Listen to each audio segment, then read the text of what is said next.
नमस्कार, आप देख रहे हैं न्यूज नेशन। कोरोना का डेली टेस्ट लेकर हम हाजिर हैं और मैं पिनाज आपको बताऊंगी कोरोना से जुड़ी हुई हर वो अच्छी खबर जो ये संकेत देती है कि इस पेंडेमिक से हिंदुस्तान डटकर मुकाबला कर रहा है और जीतेगा। नमस्कार, मैं हूं अनुराग दीक्षित और इस शो में मैं आपको बताऊंगा कोरोना से जुड़ी हर डराने वाली खबर, कोरोना की हर नेगेटिव खबर। लेकिन शुरुआत करेंगे अच्छी खबर से, क्योंकि अच्छी खबर जो है मोराल बूस्ट करती है और लड़ने के लिए नई ताकत देती है। तो महाराष्ट्र से एक सुकून भरी खबर आ रही है कि एक दिन में महाराष्ट्र में 8,000 से ज्यादा कोरोना मरीजों को अस्पताल से डिस्चार्ज किया गया है, यानी कि रिकवर हुए हैं ये तमाम लोग। ये कोरोना को मात देकर अपने घर वापस लौटे हैं। किसी भी राज्य में एक दिन में ठीक हुए मरीजों का ये अब तक का सबसे बड़ा आंकड़ा है और ये खबर इसलिए भी महत्वपूर्ण हो जाती है क्योंकि मुंबई से हमेशा नेगेटिव खबरें आ रही हैं। वहां पर आंकड़ा जो है वो लगातार बढ़ता जा रहा है। जिस तरह से अकेले मुंबई में ही इतने केसेस हैं जितने कई राज्यों में ना हो कुल मिलाकर, तो ऐसे में एक दिन में 8,000 के करीब कोरोना मरीजों का ठीक होकर वापस लौटना यकीनन एक अच्छी खबर मुंबई के लिए और पूरे देश के लिए। दरअसल महाराष्ट्र की बात करें तो अभी तक 26,997 लोग जो हैं वो कोरोना से जंग जीत चुके हैं। हिंदुस्तान में 82,000 से ज्यादा लोगों ने कोरोना को मात दी है और आपको बता दें देश का रिकवरी रेट 43% से ज्यादा है और अब खबर आ रही है कि देश के रिकवरी रेट में भी 4% का इजाफा हुआ है। चलिए अब बात करते हैं अगली नेगेटिव खबर की। दरअसल में मॉस्को से एयर इंडिया की एक फ्लाइट जा रही है मॉस्को के लिए। कोरोना की वजह से एयर इंडिया की फ्लाइट संख्या AI 1945 को आधे रास्ते से ही वापस दिल्ली बुलाना पड़ गया। बताया जा रहा है कि इस फ्लाइट के एक पायलट की कोविड-19 रिपोर्ट पॉजिटिव आई है। पायलट ने रवाना होने से पहले ही अपना टेस्ट कराया था, लेकिन उसकी रिपोर्ट फ्लाइट के टेक ऑफ के बाद सामने आई। रिपोर्ट आने के तुरंत बाद इमरजेंसी मैसेज भेजकर फ्लाइट को वापस बुलाया गया। ये विमान मॉस्को में फंसे भारतीय नागरिकों को लेने के लिए वहां जा रहा था। अब इस फ्लाइट को दोबारा नए क्रू मेंबर्स के साथ मॉस्को भेजा जाएगा। तो क्या कुछ जानकारी सामने आ रही है वो हम आपको बता दें, जरा ग्राफिक्स के जरिए भी आपको बता दें कि दरअसल में यहाँ से एक जो फ्लाइट है वो उड़ान भरती है, उसको जाना था मॉस्को। वहां से जो तमाम लोग हैं उनको लेकर आना था, लेकिन यहाँ पर जानकारी आती है कि पायलट और को पायलट 2 लोग थे, जिसमें से जो पायलट की रिपोर्ट है कोविड-19 की वो यहाँ पर पॉजिटिव पाई जाती है। अब विमान को सैनिटाइज करके दोबारा भेजा जाएगा, इस तरीके की जानकारी सामने आ रही है। अच्छी खबर अब आ रही है रेलवे से जुड़ी हुई, भारतीय रेल से जुड़ी हुई अच्छी खबर है। 167 साल के इतिहास में पहला मौका होगा जब रेलगाड़ियों में टिकट की जांच करने वाले कर्मचारी यानी TTE जो होते हैं, टिकट चेकर जो होते हैं, वो अपने पारंपरिक काले कोट, सफेद शर्ट और टाई में नजर नहीं आएंगे। 1 जून से शुरू होने वाली 100 नई ट्रेनों में सवारी टिकट की जांच करने वाले कर्मचारियों के लिए कोरोना वायरस संक्रमण को देखते हुए रेलवे ने जो दिशा निर्देश जारी किए हैं उसके मुताबिक उन्हें हर तरह के जरूरी सामान मुहैया कराए जाएंगे। TTE के लिए कोट और टाई की अनिवार्यता को समाप्त कर दिया गया है। हालांकि उन्हें इस दौरान बैज जो है पहनना पड़ेगा, यानी कि वो PPE किट पहनेंगे तो उसके ऊपर उन्हें बैज पहनना हो सकता है। किस तरह से TTE जो है, क्योंकि उसका तो हर पैसेंजर के कांटेक्ट में आना है तो उसको सेव किया जा रहा है। ये आपको बता दें मास्क, फेस शील्ड, दस्ताने उसको दिए जाएंगे। साथ ही साथ सैनिटाइजर, साबुन और जरूरी चीजें मुहैया कराई जाएंगी। इसके अलावा बताया जा रहा है कि दूर से टिकट की जांच हो सके, मैग्नीफाइंग ग्लास दिया जाएगा, यानी कि हाथ में टिकट न लेना पड़े, आप पैसेंजर के हाथ से ही टिकट ले लें और उसकी जांच कर लें। ये तमाम सुविधाओं से लैस होंगे अब TTE। चलिए एक बार फिर रुक करते हैं देश की आर्थिक राजधानी मायानगरी मुंबई की। मुंबई कोरोना का एपी सेंटर अभी भी बना हुआ है। जी हाँ, अस्पतालों की बदहाली से मरीजों को यहाँ काफी ज्यादा परेशानी का सामना करना पड़ रहा है। यहाँ के किसी भी सरकारी अस्पताल के ICU में अब कोरोना मरीजों के लिए बेड नहीं बचे हैं। लोगों का आरोप है कि अस्पतालों में मरीजों का ठीक से इलाज तक नहीं हो पा रहा है। आरोप तो ये भी है कि अस्पताल के स्टाफ मरीजों के तीमारदारों को ना तो मरीज के हालात के बारे में ठीक से कुछ बता पा रहे हैं, ना ही उनसे ढंग से बात कर पा रहे हैं, जिसकी वजह से और ज्यादा उन्हें परेशानियों का सामना करना पड़ रहा है। तो आपको बता दें कि लगातार तस्वीरें सामने आती रही हैं मायानगरी मुंबई से, जो लगातार डरा रही हैं। किस तरीके की स्थितियां अभी तक बनी हुई हैं बरकरार, वो हम आपको बताते हैं। दरअसल में देखिए तस्वीर हम आपको लगातार दिखा रहे हैं। कमोवेश वैसे ही हालात यहां पर बने हुए हैं। मुंबई के जितने भी अस्पताल हैं उसमें नए मरीजों के लिए कोई जगह नहीं है। पहले भी बदइंतजामी की शिकायतें सामने आती रही हैं। केईएम अस्पताल की तस्वीर सामने आई, सायन अस्पताल की तस्वीर सामने आई, राजाबाड़ी अस्पताल की तस्वीर सामने आई।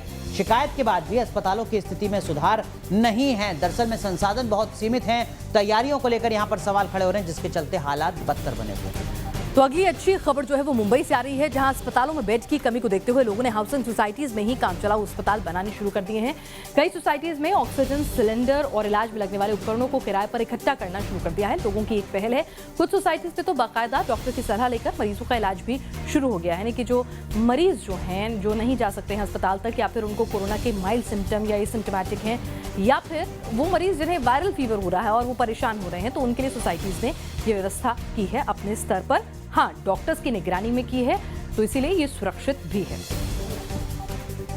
और हमने डिसाइड किया कि आने वाले दिनों में सैफो एम्बुलेंस के साथ में टाई अप करके 200 ऑक्सीजन सिलेंडर्स का एक बैंक बनाएंगे दक्षिण मुंबई के लिए, कि जो लोग माइल्ड सिम्टोमेटिक है, कोविड पॉजिटिव है, उनके डॉक्टर अगर उनको एडवाइस करते हैं कि आप घर पे रह के ऑक्सीजन ले सकते हो, तो हम उनको ऑक्सीजन सिलेंडर सप्लाई करेंगे ताकि वो घर पे ही रहें, क्वारंटाइन रहें, सेफ रहें और हॉस्पिटल के ऊपर उसका बॉदरेशन नहीं आए। और कोरोना से जंग में हाउसिंग सोसाइटीज के क्लब हाउस को किस तरह से अस्पताल में कन्वर्ट किया जाएगा, ये हम आपको बताते हैं। क्लब हाउसेस को सैनिटाइज किया जा रहा है, वहाँ पर बेडिंग जो है वो लगाई जा रही है और किसी को जाने की पहले से इजाजत नहीं थी, क्योंकि सोसाइटीज के क्लब हाउस, जिम, तमाम चीजें जो हैं वो बंद कर दी गई थी। तो अब क्लब हाउसेस को, उनके स्पेस को एक आइसोलेशन सेंटर के तौर पर इस्तेमाल किया जाएगा, लेकिन तभी जब डॉक्टर्स या फिर अस्पताल कोविड पॉजिटिव मरीज को ऐसा करने के लिए इजाजत देता है। चलिए, तो हिंदुस्तान में तो हर कोशिश की जा रही है कोरोना के खतरे को कम करने के लिए, लेकिन अमेरिका का क्या, जहां पर आंकड़ा लगातार बढ़ता जा रहा है। इन सब के बीच बड़ी खबर अमेरिका से आ रही है, जब अमेरिका ने विश्व स्वास्थ्य संगठन यानी WHO से रिश्ते खत्म करने का ऐलान कर दिया। अमेरिकी राष्ट्रपति डोनाल्ड ट्रंप ने कहा कि अमेरिका विश्व स्वास्थ्य संगठन से अपना नाता खत्म करने जा रहा है। ट्रंप ने आरोप लगाया कि WHO कोरोना वायरस के संक्रमण को शुरू में फैलने से रोकने में नाकाम रहा। संयुक्त राष्ट्र की इस एजेंसी का फंड राष्ट्रपति ट्रंप पहले ही बंद कर चुके हैं। तो बड़ी खबर, कोरोना के चलते WHO से अमेरिका ने अपने रिश्ते खत्म करने का ऐलान किया। China has total control over the World Health Organization, despite only paying $40 million per year, compared to what the United States has been paying, which is approximately $450 million a year. We have detailed the reforms that it must make and engage with them directly, but they have refused to act. तो चलिए, दरअसल में जो America की तरफ से आरोप लगाए जा रहे हैं, जिसके चलते WHO से अब रिश्ते खत्म करने की बात अमेरिका कर रहा है, वो दरअसल में है क्या? आरोप यह है कि चीन में पहली बार जब वायरस मिला तो सूचनाएं छिपाई गई थी। चीन की कठपुतली बन गया है विश्व स्वास्थ्य संगठन। डोनाल्ड ट्रंप लगातार इस तरीके की बातें करते आ रहे हैं। सिर्फ $4 करोड़ का फंड देने वाले चीन का पूरा कंट्रोल है, इस तरीके का यहां पर सवाल अमेरिकी राष्ट्रपति डोनाल्ड ट्रंप ने खड़ा किया। और अगली अच्छी खबर भी अमेरिकी राष्ट्रपति डोनाल्ड ट्रंप से जुड़ी हुई है। एक तरफ जहां हाइड्रोक्सीक्लोरोक्विन दवा को लेकर कई तरह के संशय पैदा किए गए थे WHO द्वारा, जिसके खुद के ऊपर संशय उठ रहे हैं, वहीं ट्रंप ने एक बार फिर, वो पहले भी इस दवा की हिमायत कर चुके हैं, इस आरोप के बाद उन्होंने एक बार फिर कहा कि वो इस दवा के बाद बेहतर महसूस करते हैं। व्हाइट हाउस की सेक्रेटरी का दावा है कि अगर जरूरत पड़ी तो ट्रंप दोबारा ही दवा लेंगे। सेक्रेटरी का दावा है कि कई डॉक्टर्स इस पर रिसर्च कर चुके हैं, इस दवा के इस्तेमाल के समर्थन में है। ट्रंप ने हफ्ते भर पहले कहा था कि वो व्हाइट हाउस के एक डॉक्टर की सलाह पर हर दिन हाइड्रोक्सीक्लोरोक्विन की एक गोली ले रहे हैं। वो भी तब जब अमेरिकी सरकार के फूड एंड ड्रग एडमिनिस्ट्रेशन ने चेतावनी दी थी कि कोरोना के इलाज जैसे रोकने के लिए हाइड्रोक्सीक्लोरोक्विन का इस्तेमाल नहीं किया जाना चाहिए। Many are taking it. I happen to be taking it. Hydroxychloroquine? I'm taking it, hydroxychloroquine. When? Right now, yeah. When? A couple of weeks ago, I started taking it. Because I think it's good. I've heard a lot of good stories. And if it's not good, I'll tell you right. I'm not going to get hurt by it. Yeah, he did cause you a little ruckus. Whatever happened to him, by the way? Is he still working for you? तो देखा आपने, अमेरिकी राष्ट्रपति तो यहां पर सतर्कता बरत रहे हैं, लेकिन क्या हिंदुस्तान में भी सतर्कता बरती जा रही है? क्योंकि अगली खबर जो हम आपको बता रहे हैं वो केरल के कोट्टायम से सामने आई है, जहां कोरोना संकट के बावजूद लोग बाजारों में जमकर सोशल डिस्टेंसिंग की धज्जियां उड़ाते नजर आए। यहां पुलिस लगातार लोगों को कोरोना गाइडलाइंस को मानने की सलाह देती रही, लेकिन लोगों पर उसका कोई असर नहीं पड़ा। बाजार में कई जगह लोग धक्का मुक्की करते भी नजर आए। केरल में पिछले एक हफ्ते के दौरान कोरोना के केस तेजी से बढ़ रहे हैं। ऐसे में सोशल डिस्टेंसिंग की जिस तरह से अनदेखी की जा रही है, उसके बाद एक बार फिर केरल में बुरी तरीके से मामले सामने बढ़ सकते हैं, इस तरीके की आशंकाएं जताई जा रही हैं। अब अगली अच्छी खबर आपको दिखाते हैं। कोरोना वायरस संक्रमित गंभीर मरीजों की जान बचाने में उपयोगी और नासा की ओर से तैयार किए गए वेंटिलेटर का निर्माण देश में होने जा रहा है। 3 भारतीय कंपनियों ने नासा से इसका लाइसेंस हासिल कर लिया है। नासा ने कोरोना के मरीजों के लिए ये वेंटिलेटर दक्षिण कैलिफोर्निया के जेट प्रोपल्सन लैब में तैयार किया है। इस खास वेंटिलेटर को सिर्फ 1 महीने में आप तैयार कर सकते हैं, जिसे वाइटल नाम दिया है।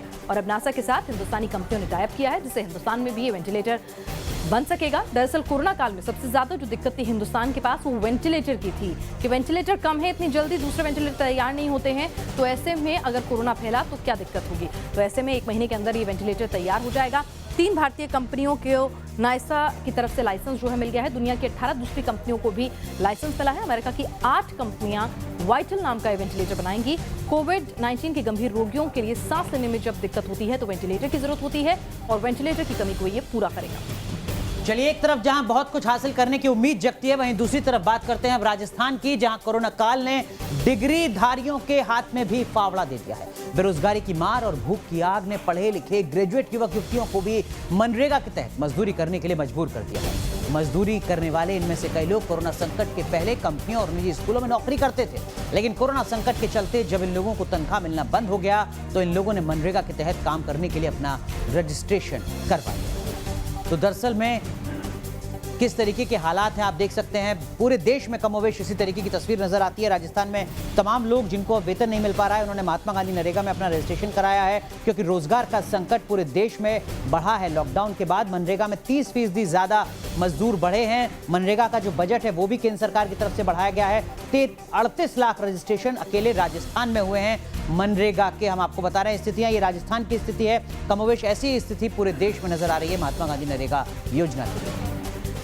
और आपको बताएं कि लॉकडाउन के दौरान किस तरह से अच्छी खबरें भी आ रही हैं। एक दूसरे की मदद के लिए लोग आ रहे हैं और मदद के लिए जब 90 साल को पार कर चुकी एक दादी सामने आई तो यकीनन ये तस्वीर सबको सुकून दे गई और एक तरह से प्रेरित भी कर गई। 99 साल की दादी हैं और मजदूरों के लिए, जो प्रवासी मजदूर हैं, उनके लिए वो खाना बनाती हैं, उसे पैक करती हैं और फिर उनको बांटती हैं। तो ये देखिए, उनका ये तरीका जो है खूब वायरल हो रहा है और उन सबके लिए एक प्रेरणा का स्रोत बन रही है। आपको बता दें कि मजदूरों की पलायन की समस्या एक बड़ी समस्या थी। ऐसी तस्वीरें सामने आई जो बेहद हृदय विदारक थी, लेकिन इस चुनौती में आम आदमी से लेकर स्वयंसेवी संस्था तक सब लोग जो हैं वो आगे आए और मदद की।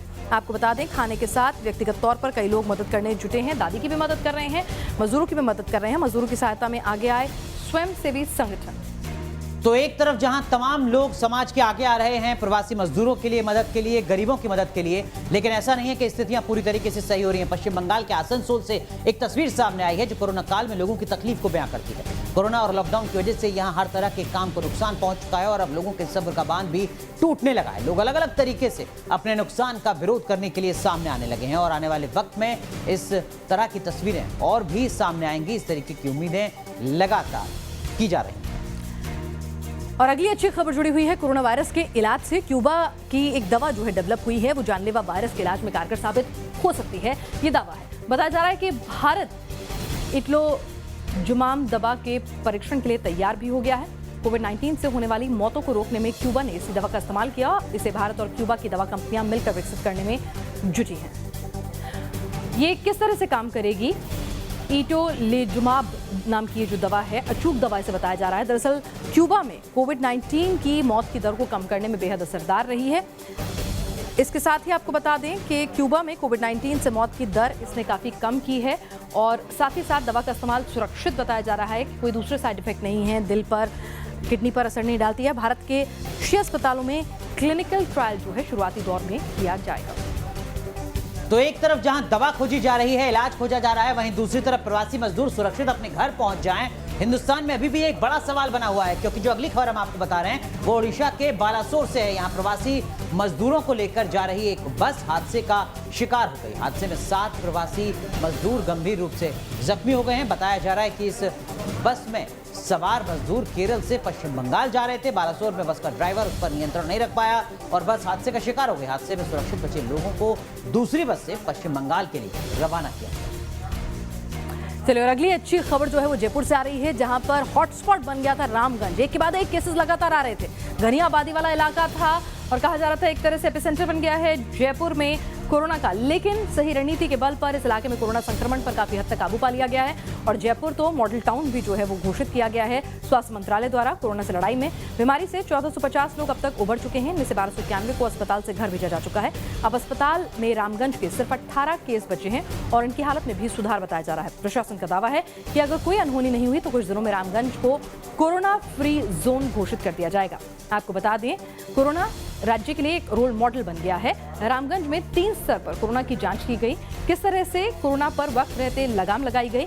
संदिग्ध मरीजों के इलाके को भी सील कर दिया गया, यानी कोई चांस लिया ही नहीं गया। व्यापक पैमाने पर रामगंज में सैंपल को टेस्ट किया गया।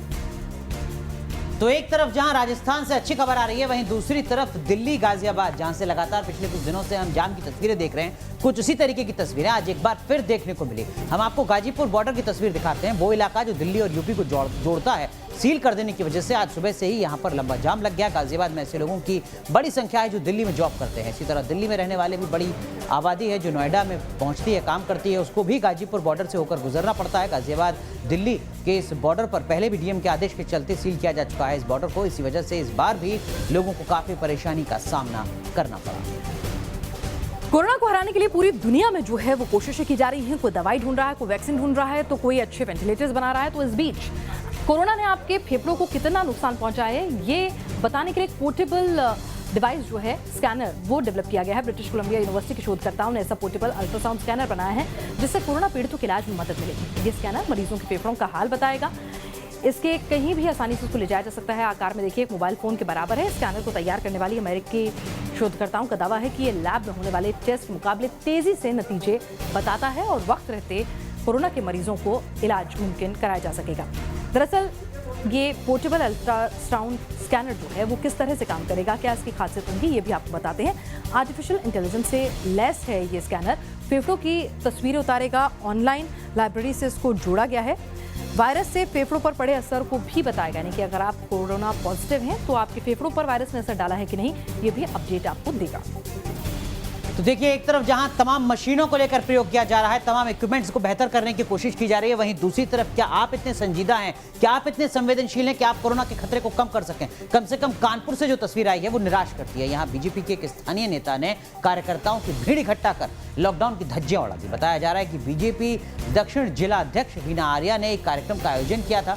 कोरोना वॉरियर्स का सम्मान करने के नाम पर आयोजित इस कार्यक्रम में ना तो लोगों ने सोशल डिस्टेंसिंग का ध्यान रखा और ना ही मास्क लगाने की जरूरत समझी।